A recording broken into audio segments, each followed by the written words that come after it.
నిలబడి కలబడదామా, కలహించుకొని విడిపోదామా? గత వారం రోజులుగా తెలంగాణ ప్రాంతంలో ఒక పెట్టుడు ఉద్యమం నడుస్తూ ఉంది. ప్రత్యేకంగా ఒక కులంపై దాడులు చేస్తూ ఆ కులం ఈ తెలంగాణ ప్రాంతం నుంచి గో బ్యాక్ వెళ్ళిపోవాలి అనుకుంటూ తాత్కాలిక జెండూ బాంబ్ లాంటి ఉద్యమాలు నిర్వహిస్తూ ఉన్నారు. ఎందుకంటే ఏదో మొన్న భాగ్యనగర్లోని మోండా మార్కెట్లో సదరు కులానికి సంబంధించిన, అంటే సదరు ఆ మార్వాడి కులానికి సంబంధించిన ఒక వ్యక్తి తన కారును మార్కెట్లో పెట్టుకుంటే అడ్డం వచ్చిన, ఎవరైతే అడ్డం వచ్చారో ఒక ఎస్సీ వ్యక్తి అడ్డం వచ్చాడు, తనతో గొడవపడి నా కారుకు నువ్వు అడ్డం పెడతావారా అంటూ మార్వాడి వ్యక్తి ఒక దళిత యువకుడిని కొట్టాడు అంటూ పుకార్లు లేవదీసి ఆ పుకార్లతో మరిన్ని పుకార్లు జమ చేసి సోషల్ మీడియాలో మార్వాడి గో బ్యాక్ అంటూ మాట్లాడుతూ ఉన్నారు. వీరు మార్వాడి గో బ్యాక్ అనడమే కాదు, దీనిలో ప్రధానంగా తెలంగాణ ప్రాంతానికే చెందిన ఒక తెలంగాణ శ్యామ్ పేరుతో ఒక యువకుడు మరింత రెచ్చిపోతూ ఈ తెలంగాణ ప్రాంతానికి తెలంగాణ తప్ప వేరే ప్రపంచంలో వేరేది లేనే లేదు, తెలంగాణ ప్రాంతంలో ఉన్న వాళ్ళు ఎక్కడికి వెళ్ళడం లేదు, తెలంగాణ ప్రాంత వాసులు మొత్తము ఈ ప్రపంచానికే అగ్రగణ్యులు, వీళ్ళు తప్ప సమస్త భూమండలంలో ఎవరూ లేరు అనుకునే అంత విధంగా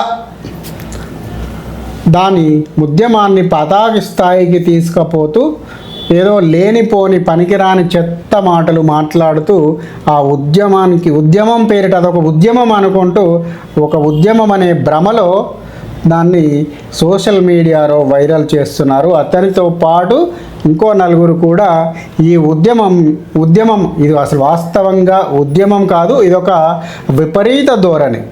ఈ విపరీత ధోరణిని ముందుకు తీసుకెళ్తూ మాట్లాడుతూ ఉన్నారు.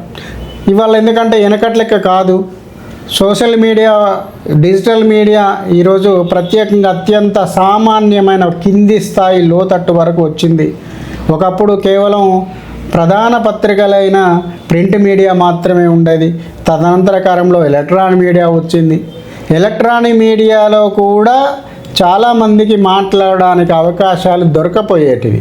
ఏదో కొంత ఉన్నత మేధావి వర్గం తప్ప మిగతా సామాన్యులకు మాట్లాడగలిగే, తమ అభిప్రాయాలను వెలిబుచ్చగలిగే అంతటి వెసులుబాటు ఆ ఎలక్ట్రానిక్ మీడియాలో లేకపోయేది. ఎందుకంటే అది పెద్ద సంస్థలు కావచ్చు, సమయాభావం తక్కువగా ఉండడం మూలంగా కూడా కావచ్చు అది జరిగింది. కానీ డిజిటల్ మీడియా రాకతో నేడు అది ప్రతి ఒక్కరికి, దేశంలోని ఆండ్రాయిడ్ ఫోన్ ఉన్న ప్రతి ఒక్కరు, అంటే 140 ఈ దేశంలో గల 142 కోట్ల మందికు ఆండ్రాయిడ్ ఫోన్ యూజ్ చేస్తే ఈ 140 కోట్ల మంది కూడా ఛానళ్ళు ఏర్పాటు చేసుకొని తమ వాయిస్ను వినిపించగలిగేంత వెసులుబాటు ఇవాళ వచ్చింది. అదేవిధంగా తెలంగాణ ప్రాంతంలో కూడా తెలంగాణ వాదాన్ని వినిపించేందుకు ఈ ప్రాంతంలో 4 కోట్ల మందికి కూడా 4 కోట్ల మొబైల్ కొనుక్కొని 4 కోట్ల వాయిస్లు వినిపించగలిగే 4 కోట్ల యూట్యూబ్ ఛానళ్ళు పెట్టుకొని 4 కోట్ల ప్రతి ఒక్కరికి ఇక ఇంటికి ఒక యూట్యూబ్ ఛానల్ పెట్టుకొని కూడా మనిషికి ఒకటి మా ఇంటికి ఒకటి అంటున్నా కానీ మనిషికి ఒక యూట్యూబ్ ఛానల్ పేరు మీద కూడా వాయిస్ వినిపించగలిగే అంతటి వెసులుబాటు ఇవాళ తెలంగాణ ప్రాంతానికి, తెలుగు ప్రాంతానికి వచ్చింది. ఈ ప్రపంచానికి వచ్చింది వాస్తవంగా. కానీ అయితే దాన్ని ఎంతవరకు వినియోగించుకోవాలి, ఎంతవరకు వాడుకోవాలి? ఈ పాల పొంగు లాంటి అన్నం ఉడికేటప్పుడు ఏదైతే పొంగు వస్తుందో, అన్నం మనము బియ్యాన్ని నీళ్ళని కలిపి పొయ్యి మీద పెడితే ఉడికేటప్పుడు తొగతొగ ఉడుకుతూ బగబగ పొగలు వస్తూ అదొక రకమైన ఇట్లా ఉబ్బి నురగలాంటి వాతావరణం వచ్చే టైంలో, అంటే అన్నం ఉడికే సమయంలో పొంగు ఎలా వస్తుందో అలాంటి పొంగులాంటి వాతావరణాన్ని వీళ్ళు సృష్టించడానికి చాలా తీవ్ర ప్రయత్నాలు చేస్తూ ఉన్నారు. ఈ తీవ్ర ప్రయత్నాలు ఎందుకు చేస్తున్నారంటే వీళ్లకు మార్వాడీలు పెద్ద కంటగింపుగా వీళ్ళకు కనబడుతున్నారు. మరి మార్వాడీలు వీళ్ళు ఇళ్లను దోచుకున్నారా, వీళ్ళ ఎక్కడన్నా దేశవ్యాప్తంగా కావచ్చు, ప్రపంచవ్యాప్తంగా కావచ్చు, ఎక్కడైనా మార్వాడీలు ఏదైనా ఒక కేసులో ఒక నేరంలో ఇరుక్కున్న సంఘటనలు మనకు కనిపించాయా? లేదా మార్వాడీలు ఎక్కడన్నా దొంగతనం చేయంగా చూసామా? మార్వాడీలు ఎవరైనా కత్తి పట్టుకొని వెళ్ళి పొడవంగా మనకు కనబడిందా? మనం ప్రపంచవ్యాప్తంగా కాదు, భూతద్దం పెట్టినా వెతికినా కూడా ఒక్క కేసు అంటే కేసు దొరకదు. ఎందుకు అంటే వాళ్ళంత పద్ధతిగా జీవిస్తారు కాబట్టి. దాంట్లో ఒప్పుకోవాల్సిందే.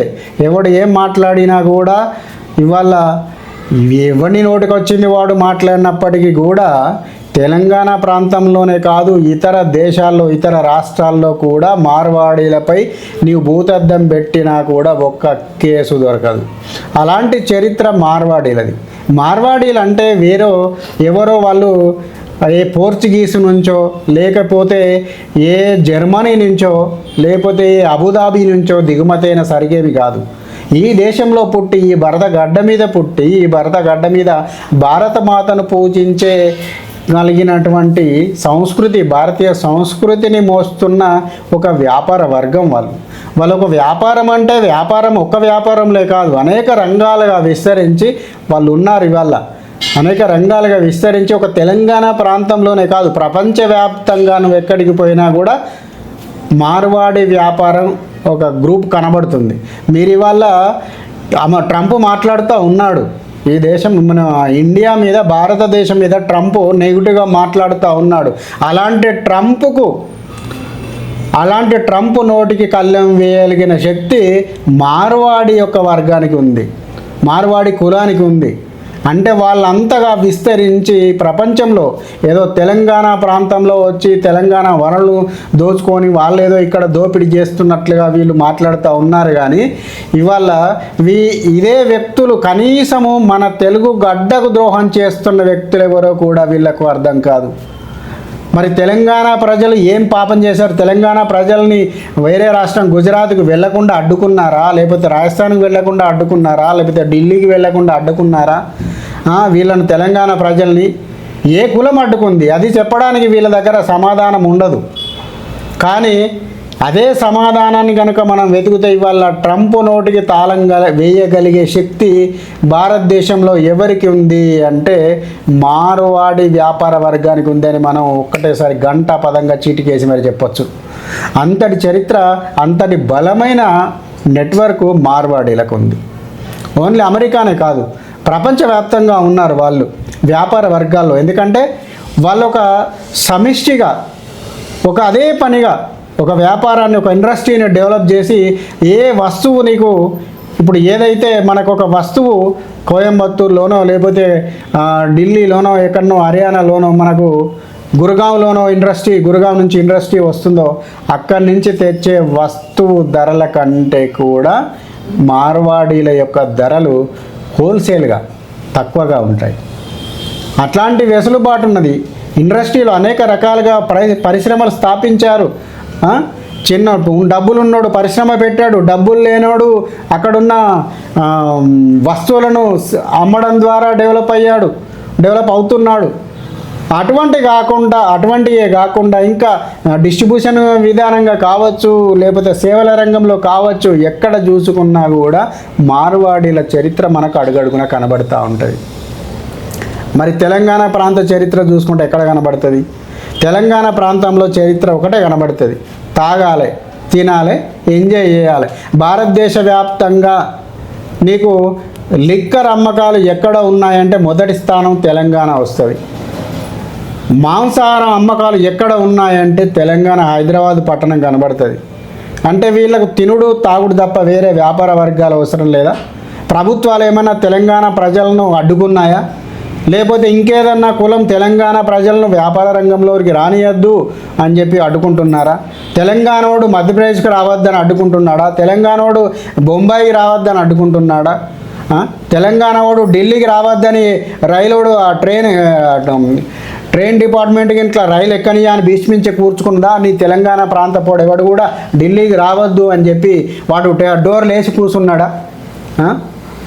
తెలంగాణ ప్రాంత పోడు నా నా ఢిల్లీ బజార్లో ఈ వస్తువు అమ్మొద్దు, ఈ దుకాణం పెట్టద్దు అని చెప్పి ఏమన్నాడు బోర్డు రాసి పెట్టిరా వీడికి? ఏది లేదు కదా. మరి వీని ఓంగ ఎవడొద్దు అన్నాడు? వ్యాపార పరంగా ఓంగ ఎవడొద్దు అన్నాడు? ఎవడు అడ్డుకున్నాడు?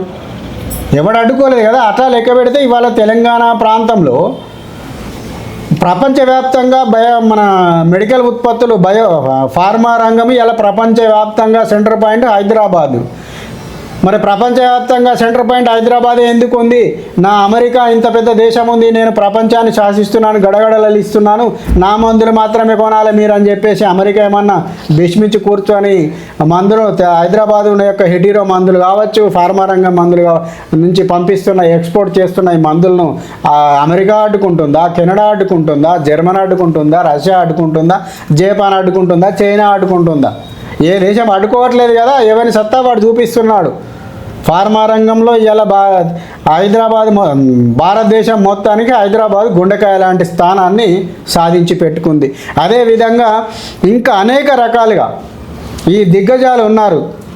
మన హైదరాబాద్లో కూడా దిగ్గజాలు ఉన్నారు. వెంచర్ క్యాపిటల్ స్టార్టప్ ఫండింగ్ కూడా హైదరాబాద్ నుంచి వాణి కొల్లా అని చెప్పి అమెరికాలో స్థిరపడ్డది. ఆమె కంపెనీ పేరు వెంచర్ క్యాపిటల్ స్టార్టప్ ఫండింగ్. అదేవిధంగా పొట్ల నాగేశ్వరరావు గారు దేశీయ విదేశీయ యాంచర్ మరి బుష్ యుఎస్ఏ కెన్యాలో ఆయన స్థిరపడ్డారు. బీవరేజ్ ఎగుమతుల్లో ఆయన అందవేసిన చేయి. ఇలా ప్రపంచవ్యాప్తంగా బీవరేజ్ ఉత్పత్తులను ఆయన ప్రపంచానికి అందిస్తూ ఉన్నాడు. ఓన్లీ తెలంగాణ ప్రాంతానికి కాదు. ఆయన వ్యాపారం కెన్యాలో అక్కడి నుంచి. అదేవిధంగా పిడమర్తి తెలంగాణ ప్రాంతానికి చెందిన పిడమర్తి అనిల్ కుమార్ గారు ఈవీ టెక్నాలజీ అండ్ స్టార్టప్ కంపెనీల్లో ఇవాళ ప్రపంచవ్యాప్తంగా అగ్రగామిగా ఉన్నారు.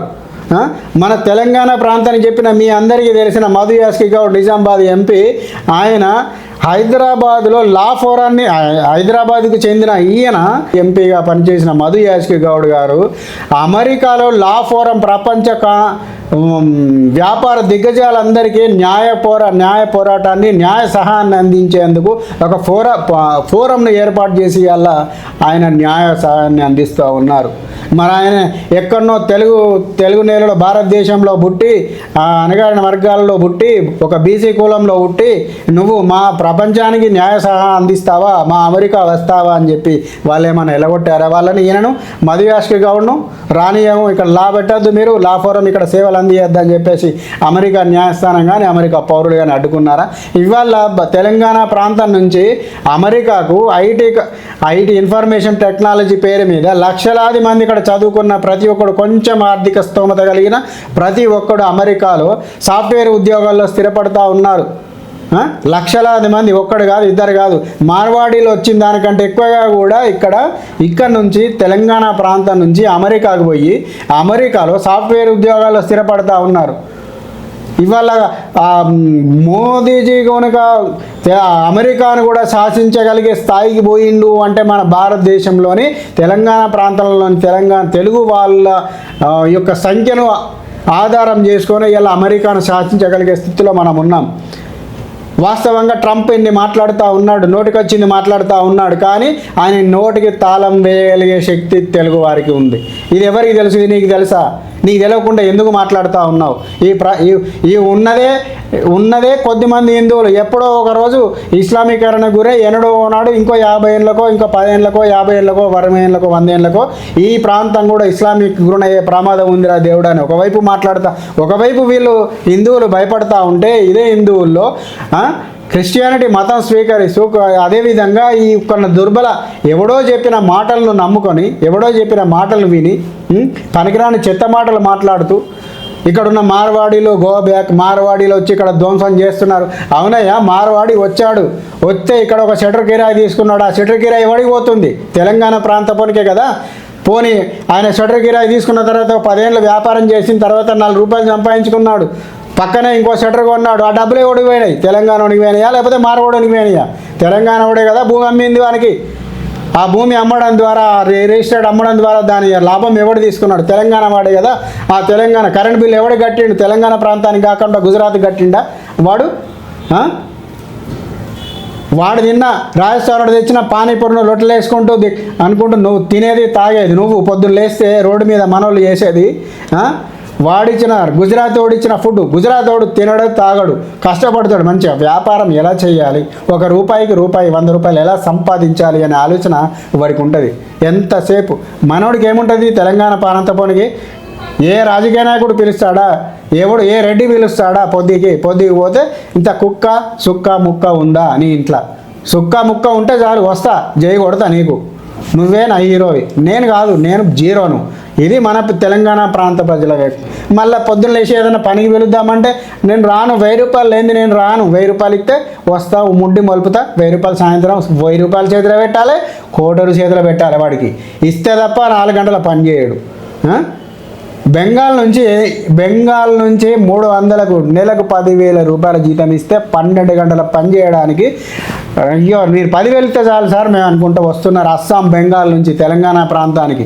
ఎంతకు 300కు 400కు వస్తున్నారు ఇక్కడికి. ఇవాళ నాట్లు వ్యవసాయంలో తెలంగాణ ప్రాంతంలో రైతులు లేరా? మరి అందరు వ్యవసాయ కుటుంబాలే కదా మన తెలంగాణ ప్రాంతంలో. నాటు వేయాలంటే ఉన్న తెలంగాణ ప్రాంతంలోని ఆడోళ్ళు ఏం పని చేస్తున్నారు, ఎక్కడి నుంచో పిలుచుకుంటున్నారు బీహార్ వాళ్ళను. బీహార్ వాడు వచ్చి నాటేస్తే తప్ప నీకు నాటు రాదు. బెంగాల్ వాడు వచ్చి ఇక్కడ నాటేస్తే తప్ప నాటు చేయలేవు. అస్సాం వాడు వచ్చి గూర్ఖా పని చేస్తే తప్ప నీకు నీ ఇల్లు కావలి ఉండదు, కావలి ఉండేటోడు కుదరదు. గుజరాత్ వాడు వచ్చి నీకు ఒక వస్తువును సరుకులు నమ్మితే తప్ప నువ్వు కొనలేవు, పొద్దున్న లేస్తే నీ ఇంట్లో గడుపుకోలేవు. ఇలాంటి స్థితిలో వదిలేసి మన మార్వాడు వచ్చిండు, మార్వాడి గో బ్యాక్. మార్వాడి లేకపోతే నువ్వే లేవు ఫస్ట్. అయితే మార్వాడి లేకపోతే నువ్వు లేవు ఫస్ట్. ఎందుకు అంటే వాని విధానం అలా ఉంటుంది.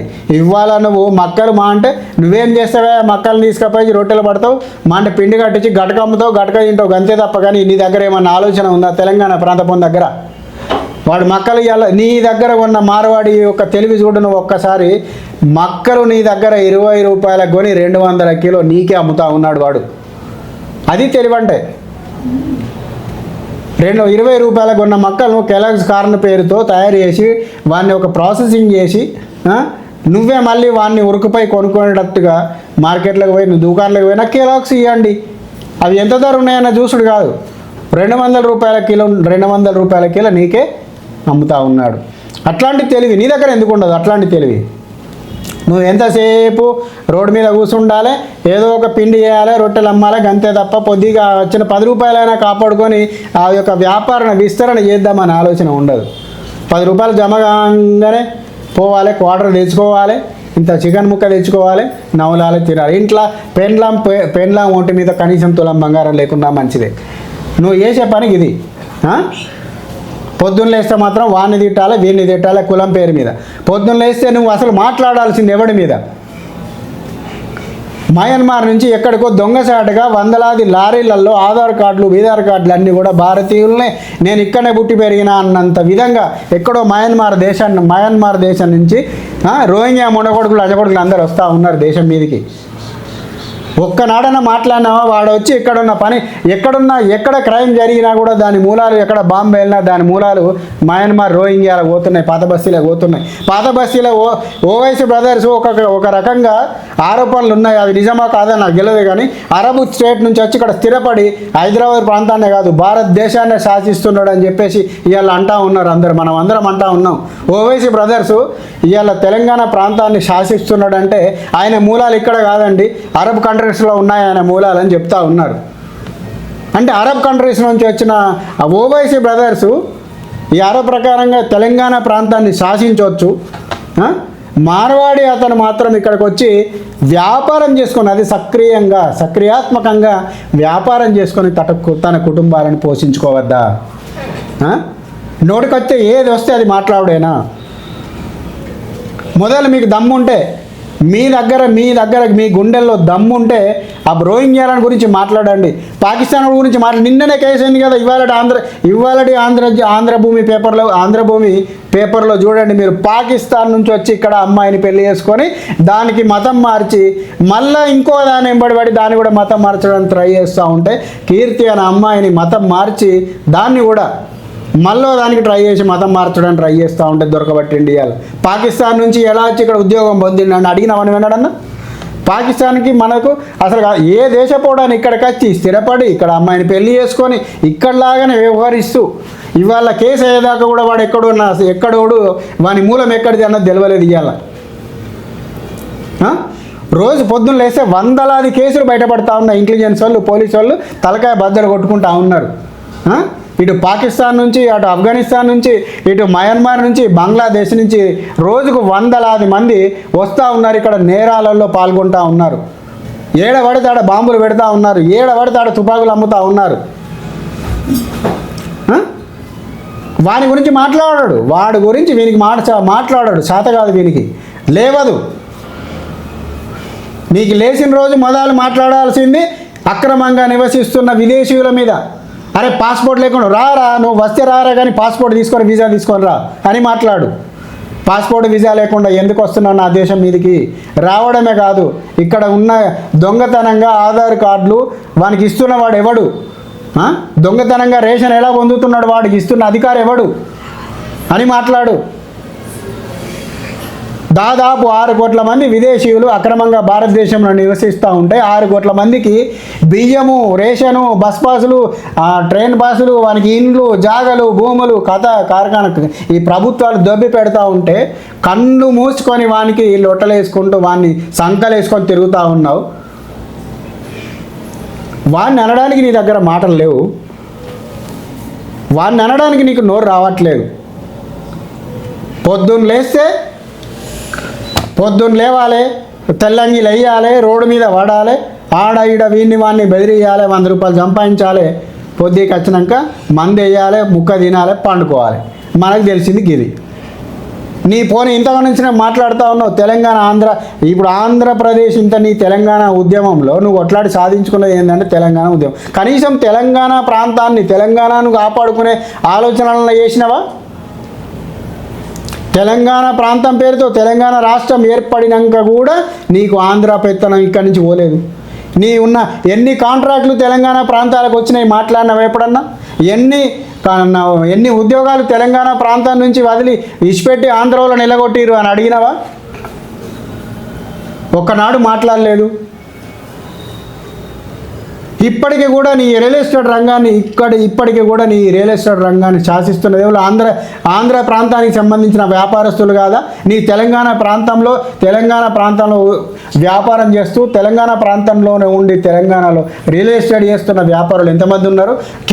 కీ లెక్క పెట్టుకుంటే కీలకమైన స్థానాల్లో వ్యాపార రంగంలో విస్తరించున్న వాళ్ళందరూ కూడా ఆంధ్ర ప్రాంతానికి సంబంధించిన వాళ్ళే. ఇవాళ పొద్దుగా లేస్తే ఆంధ్రోడు అని విమర్శించినావు, ఇవాళ ఆంధ్రోడిని మళ్ళీ నెత్తలు పెట్టుకొని తిరుగుతూ ఉన్నావు. పొద్దున్న లేస్తే బ్రష్ చేసే కాడి నుంచి మొదలు పెడితే పండుకునే చెద్దరు దాకా తయారు చేసేది ఇవాళ మార్వాడి. అట్లాంటి మార్వాడీల వస్తువులు తయారు చేయి. నువ్వు కూడా వ్యాపార రంగంలో విస్తరించు. నువ్వు కూడా ఏదో ఒక వ్యాపారంలో ముందడికి పో. నువ్వు కూడా ఏదో ఒక ఉత్పత్తి రంగంలోకి రా. నువ్వు కూడా ఏదో ఇంకా పని ఎంతసేపు నాకు జాబ్ కావాలి, ఉద్యోగం కావాలి, కానీ నేను సొంతంగా వ్యాపారం చేయను, నేను సొంతంగా దుకాణం నడపను.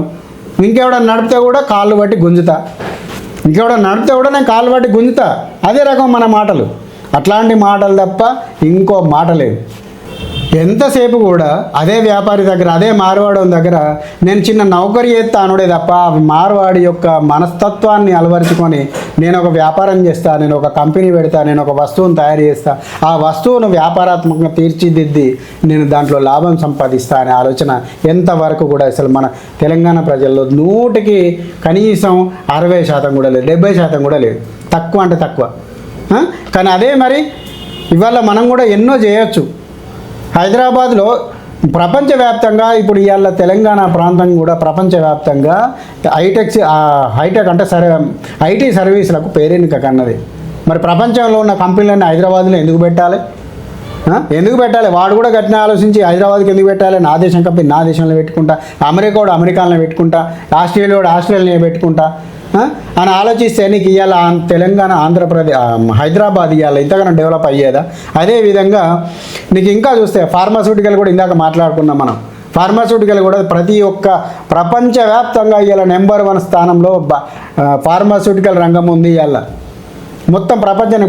మన కోవిడ్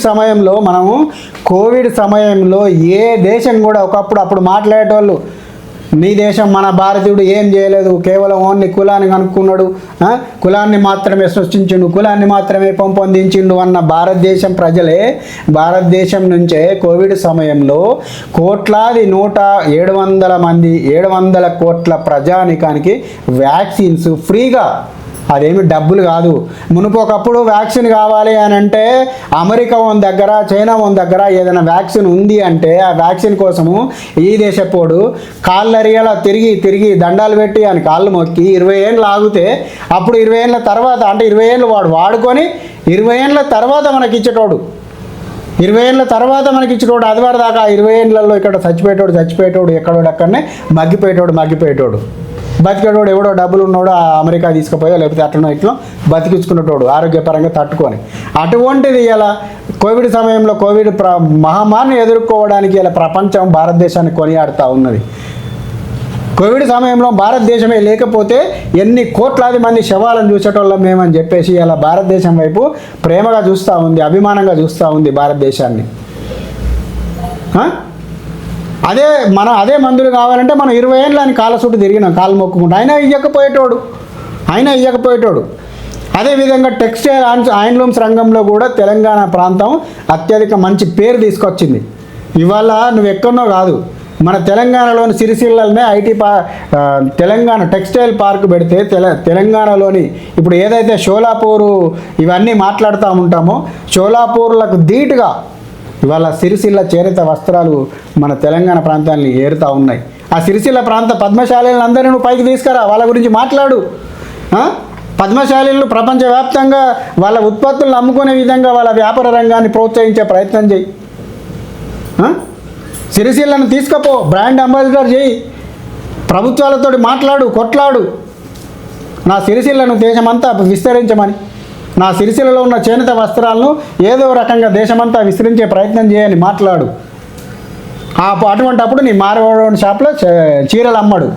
నువ్వు సిరిసిల్లోనికి నువ్వు కొంటావా? కొనవు. ఎందుకంటే నీకు ఫ్యాషన్ కావాలి, స్టైల్ కావాలి. 5,000 కొట్టి నేను సూరత్ మంచి పట్టు చీర, పోచంపల్లి పట్టు చీర నేనెందుకు కొంటా? సిరిసిల్ల చీర చేనేత చీర నేనెందుకు కొంటా? అదే మార్వాడు అమ్మే సిల్క్ చీర 100 రూపాయలకు వచ్చింది, నాకు కావాలి అని కొనుక్కుంటావు, తిరుగుతావు, కడుతావు, చింపుతావు. దాంతో మళ్ళా ఇంటికి వచ్చినాక నీ మార్వాడు కగిదాలు కానీ మాట్లాడతావు, మార్వాడిని నిలగొట్టాలని మాట్లాడతావు. ఇంటికి వచ్చి మాత్రం నీ సిరిసిల్ల చీర కొనడానికి నీకు నోరు లేదు, నీకు రాదు. దుకాణంలోకి పోయి నాకు సిరిసిల్ల చీర ఇయ్యని ఎందుకు డిమాండ్ చేయవు? నువ్వు డిమాండ్ చేసినాడు నీ మార్వాడు రాడు. అదేవిధంగా వ్యవసాయ ఉత్పత్తులు కూడా ఇక్కడ నుంచి నిజామాబాద్లో చూసుకున్నట్లయితే పసుపు ప్రపంచవ్యాప్తంగా పసుపు యొక్క ప్రాసెసింగ్ యూనిట్లు నిజామాబాద్ పేరెన్నిక అన్నది. మరి నీ పసుపు నా నిజామాబాద్లో పసుపు పండించినంత ఈ ప్రపంచాలు వండరి అని ప్రచారం చేసుకో. నా నిజామాబాద్ రైతులు మొత్తం ప్రపంచానికే పసుపును అందిస్తున్నారని పెట్టుకో. పసుపు అనేది ఎంత నీ పసుపు అనేది ఎంత ఆర్గానిక్ యాంటీబయాటికో తెలుసు కదా మనందరికీ. అదేం వెనకటి నుంచి మన ఋషులు అందించిన వైద్య శాస్త్రంలో ఇచ్చిన మనం రోజు వాడుతున్న ఇంట్లో కిచెన్లో ఉన్న పసుపు ఇలా వైద్య శాస్త్రంలో దానికి యాంటీబయాటిక్ దాన్ని మించిన వస్తువు లేదు. దాని గురించి మాట్లాడు. దాని గురించి మాట్లాడకపోతే ఇంకెన్నో ఉన్నాయి సమస్యలు ముట్లాడుతూ ఉంటాయి.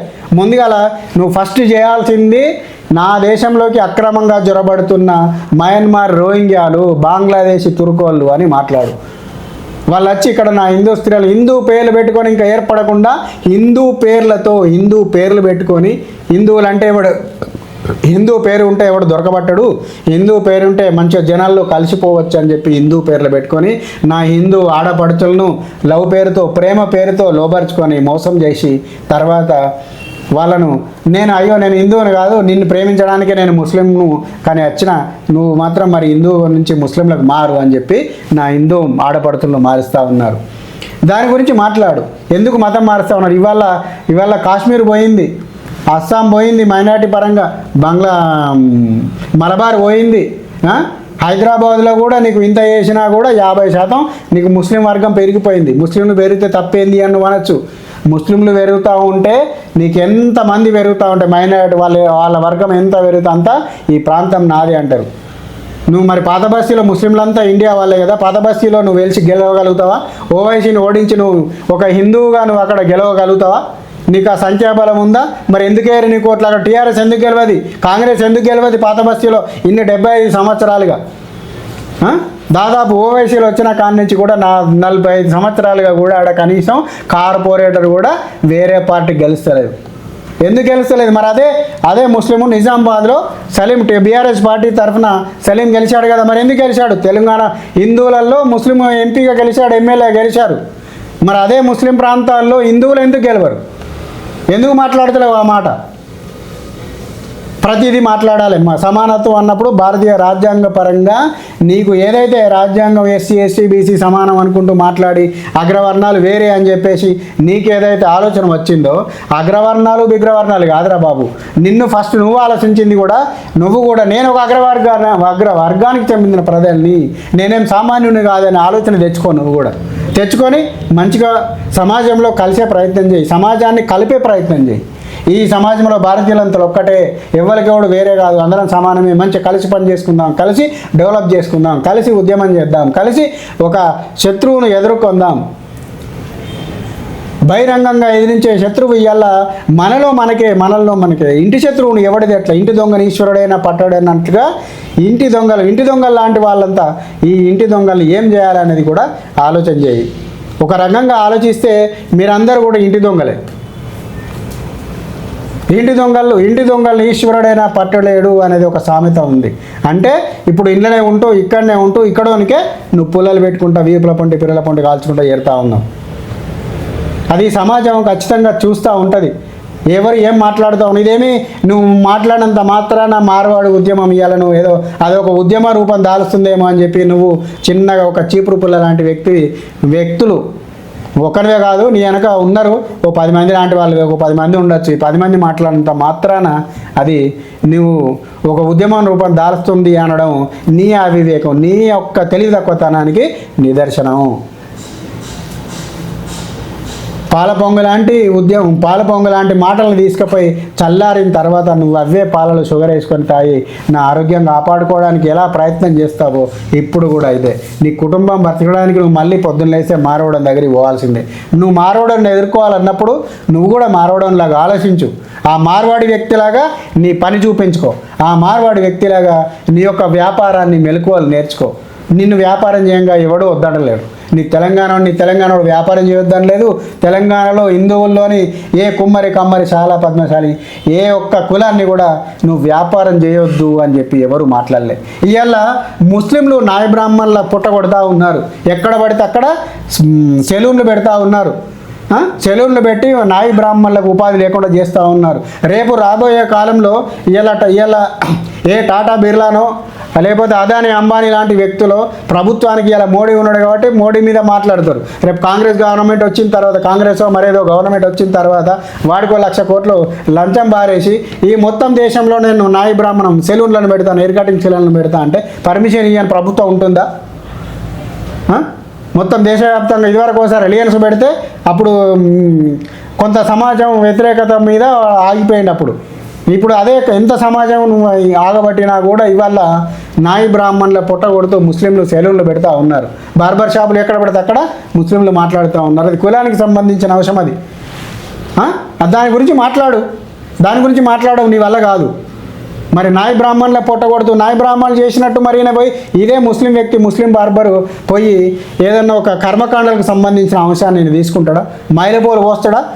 ఒకవేళ ఈయన పోతాను పోయినా కూడా అక్కడ హిందూ కుటుంబానికి చెందిన వ్యక్తి ఆయన పోయించుకుంటాడా? నువ్వే పోయించుకుంటావా? ఫస్ట్ మొదలైతే నువ్వే మొదలు నీ లగ్గానికో లేకపోతే నీ ఇంట్లో నీ బిడ్డ సమర్థ ఆడుతానో లేకపోతే నీ ఇంట్లో ఏదైనా చావు వస్తేనో లేకపోతే పెళ్ళి శుభకార్యమో అశుభకార్యానికో మంగళాయనని పిలిచి నీ ఇంట్లో కార్యాన్ని నిర్వర్తించుకుంటావా? మంగళాయనకు బదులుగా ముస్లిం వ్యక్తిని పిలిచి నీ యొక్క కార్యక్రమాన్ని నిర్వహించుకుంటావా? అది తేల్చుకో ముందు. రజకుల యొక్క కుల వృత్తిని వల్ల దాని వ్యాపారాత్మకంగా తిద్ది అన్ని కులాలకు సంబంధించిన వ్యక్తులు లాండ్రీ షాపులు నడుపుతూ ఉన్నారు. ఇలా రజకులకు ఊళ్ళే బట్టలు వినడానికి కనీస వసతులు లేక వాళ్ళు వేరే వృత్తుల వైపు మళ్ళీపోయారు. ఈ యొక్క వ్యాపారాత్మకంగా వచ్చి మిగతా కులాలు కూడా వాళ్ళ యొక్క రజక వృత్తిని ఆక్రమించడంతో రజకులు ఇవాళ పని లేకుండా అయ్యారు. మాదిగలు ఒకప్పుడు మాదిగ కులస్తులు ఒకప్పుడు చెప్పులు కుట్టేవాళ్ళు. నువ్వు చెప్పులు కుడతావా నేను చెప్పులు కుట్టేటోన్నా అంటే ఇవాళ కార్పొరేట్ కంపెనీలు వచ్చి చెప్పులు కుట్టి కనీసం చెప్పులు కుట్టే పని కూడా మాదిగలకు లేకుండా పోయింది. నా మాదిగ అన్నదమ్ములకు చెప్పులు కుట్టే పని కూడా లేకుండా పోయింది. అదేవిధంగా ఇట్లా పనులు లెక్క పెట్టుకుంటే పద్మశాలీలు నీకు బట్టలు నేసి మనకు అందించి అన్నీ వేసి బట్టలు మంచి మంచి ఖద్దరు బట్టలు అందించి వాళ్ళు పొట్టలు నింపుకుంటే వాళ్ళ యొక్క కులం ఈ యొక్క బట్టలు నేసి కులాన్ని వాళ్ళ యొక్క కులాన్ని పిల్లలను కుటుంబాలను కాపాడుకుంటే ఇవాళ కార్పొరేట్ మిషన్లు వచ్చి నువ్వు చెప్తున్న ఈ కార్పొరేట్ మిషన్లు వచ్చిన తర్వాత పద్మశాలీలకు కనీసం బట్ట కుట్టడానికి కూడా పని దొరకక ఎంతోమంది పల్లెటూర్లల్లో మూలకు పడి అన్నమ రామచంద్ర అని కొట్లాడుతూ ఉన్నారు. నువ్వు సిరిసిల్లకు పోయి ఒకసారి చూడు ఎంతమంది అక్కడ ఆత్మహత్యలు చేసుకున్నారో. చేనేత మగ్గాల మీద కూడలేక పని దొరకక ఆ మగ్గాల మీద పని దొరకక ఎన్ని కుటుంబాలు ఆత్మహత్యలు చేసుకున్నాయో జర్నలిస్ట్గా నేను చెప్తా. అక్కడ గమనించిన ఒక జర్నలిస్ట్గా నేను చెప్తా. నువ్వు పోయి సిరిసిల్లకు ఇలా మాట్లాడుకుందాం. ఎన్ని కుటుంబాలు నువ్వు కాపాడినావో నీకు అర్థమవుతుంది. ఎన్ని కుటుంబాలను నీలాంటి వ్యక్తుల మాటల మూలంగా అక్కడ చేనేత కుటుంబాల ఆత్మహత్యలకు పాల్పడ్డాయో అర్థమవుతుంది. కులాన్ని విభజించడం కాదు, కులాలను కలిపే మాటలు మాట్లాడు. కులం పేరు మీద దూషించడం కాదు. ఈ భారతదేశంలోని ప్రజలందరూ ఒక్కటే అనే విధంగా ప్రవర్తించు.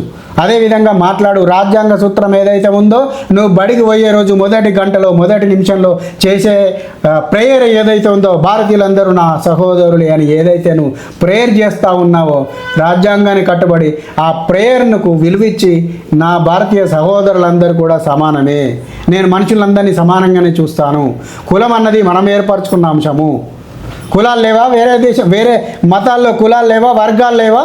ఒక చర్చికి ఉంటాయి, ఒక చర్చి క్రిస్టియానిటీలో చూసుకో 125 చర్చిలు, కానీ 125 క్రిస్టియన్ సొసైటీలు వర్గాలు భారతదేశంలోనే ఉన్నాయి. ప్రపంచవ్యాప్తంగా ఎన్ని ఉన్నాయో తెలియదు. ఇంకా భారతదేశంలోనే 125 రకాల క్రిస్టియన్ సొసైటీలు ఉన్నాయి. ఒక చర్చికి పోయినోడు ఇంకొక చర్చికి పోవద్దు. ఆ చర్చికి పోయినోడు నీ చర్చికి వస్తే నా చర్చికి ఎందుకు రాలేదని చెప్పి ఆమె పొద్దుగా లేచి ఆ వచ్చిన ఎవడైతే భక్తుడు ఉన్నాడో వాడిని ఆ పాస్టర్ పిలిచి 2 దొబ్బుతాడు. ఆ చర్చికి ఎందుకు పోయినావు, నా చర్చికి ఎందుకు రాలేదని. అగ్రవర్ణాలు పోయే చర్చిలు ఉన్నాయి. నాంపల్లి గుట్ట దగ్గరికి రా, నీకు చూపెడతా. రెడ్డి క్యాథలిక్ అసోసియేషన్ అని బోర్డు పెట్టుకొని కూర్చుంటారు. అరే క్రిస్టియన్ల మతం అయినాక మళ్ళీ రెడ్డి క్యాథలిక్ అయింది రా భయ్. అది మాట్లాడవారా? అది మాట్లాడు ఫస్ట్. అది మాట్లాడిన తర్వాత నువ్వు ఇంకో గురించి ఇట్లాంటి మాటలు మాట్లాడు. ఇక్కడ నేనేమి మార్వాడీలను వెనకేసుకు రావడం లేదు. మార్వాడీలు చేస్తున్న కృషిని మాట్లాడుతూ ఉన్నా. వాళ్ళ యొక్క సమిష్టి కృషి, వాళ్ళ యొక్క నిర్ణయాత్మక శక్తి, వాళ్ళ కష్టం, వాళ్ళ ఫలితం, వాళ్ళు తీసుకునే ఒక డెసిషన్ నిర్ణయాల మూలంగా వాళ్ళు ఎలా సక్సెస్ అయ్యారు. అలాంటి సక్సెస్ని నేను కూడా కావాలనే ఆలోచన నీకు కూడా రావాలి. దాన్ని దృష్టిలో పెట్టుకొని ముందడికి వెళ్ళు. సమాజం బాగుపడుతుంది, నువ్వు బాగుపడతావు, నేను బాగుపడతాను, మనం అందరం బాగుపడతాం.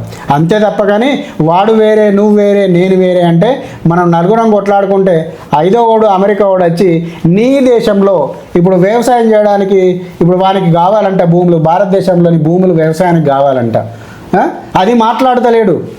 ఆ రంగాన్ని మాట్లాడకుండా భారతదేశంపై నేను ట్యాక్సులు పెడతాను అంటున్నారు. అసలు లోపాయికార ఒప్పందం ఎవడైనా మాట్లాడుతున్నాడా?